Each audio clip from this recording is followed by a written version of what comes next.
Alors, je voudrais vous dire mon dégoût, ma consternation, ma colère aussi, devant les messages haineux, scandaleux reçus par certains aventuriers. Je les ai cités, Régis, Inès, Charlotte, Alexandra et bien sûr, auparavant, Ahmad. Mais alors, dans quel monde vit-on? Comment peut-on menacer de mort, insulter, promettre le pire à des aventuriers de Koh-Lanta? Que leur reproche-t-on finalement? De jouer leur jeu? D'essayer d'aller le plus loin possible avec leurs forces, leurs faiblesses? Parce que c'est important aussi dans Koh-Lanta, et leurs idées. Alors évidemment, je tiens tout de suite à vous rassurer, 99,9% des gens qui sont là ce soir, qui sont devant leur télévision, sont des téléspectateurs formidables qui se passionnent pour cette aventure avec calme et courtoisie. Ces messages sont l'œuvre d'une infime minorité d'aigris, de jaloux, des gens qui méritent à minima le mépris. Et le pire, c'est que tous ou presque sévissent sous couvert d'anonymat, sans le courage de leurs propos, en se cachant derrière un pseudo bidon. Alors, mesdames, messieurs, ayez au moins le courage de signer vos saillies pathétiques, vos insultes, pour qu'on puisse, sans mal, vous identifier si besoin. Car de quoi parle-t-on? D'un jeu d'aventure, où 20 aventuriers représentatifs le plus possible de notre pays, c'est-à-dire très différents, tentent de résister aux éléments, aux épreuves et aux éliminations pendant 40 jours. Je le répète, et je le répéterai inlassablement, c'est un jeu, et tous, quel que soit leur niveau, leur origine, leur âge, leur sexe, ont le droit d'espérer gagner. N'en déplaise à ceux qui, dès le départ, ont désigné leur favori à la victoire et qui enragent lorsque leur pronostic, comme vendredi avec l'élimination de Sam, est bousculé. Les aventuriers, ça c'est pour vous les rageux.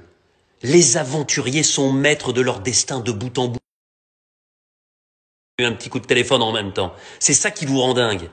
Les aventuriers, ils s'éliminent du premier au dernier jour et ils élisent le grand gagnant sans intervention extérieure. Rien ni personne ne peut interférer de l'extérieur dans leur choix. Et je vous le dis, personne au départ, personne vraiment ne mérite plus qu'un autre la victoire. Ils sont tous sur la même ligne et ils rêvent tous de l'emporter.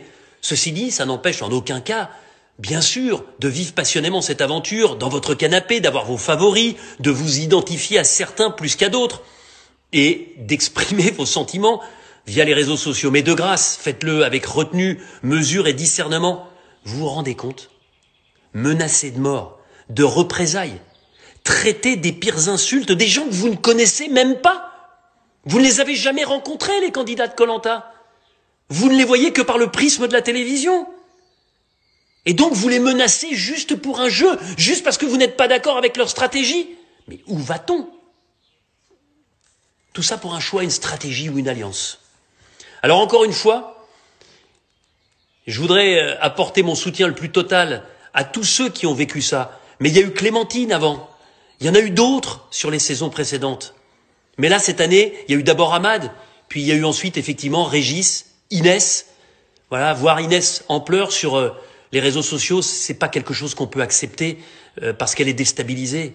Je pense à Charlotte et je pense aussi à Alexandra. Le conseil que je peux vous donner pour l'instant, c'est un conseil terrible parce que c'est aussi un peu leur donner raison, c'est de tempérer vos venues et surtout la lecture des messages sur vos réseaux sociaux, que ce soit sur Instagram ou sur Twitter. Et pour terminer, je voudrais poser simplement une question aux dirigeants des réseaux sociaux. Comment pourrait-on mettre en place une procédure pour intercepter et mettre hors d'état de nuire les plus abjects? La balle est dans votre camp. Et comme je le dis, dans cette aventure comme dans toutes, dans l'île des héros que vous aimez par-dessus tout le vendredi, à la fin, il n'en restera qu'un ou qu'une. Et personne parmi vous, ni moi, ni vous, ne décidera. Ce sont les aventuriers qui sont maîtres de leur destin.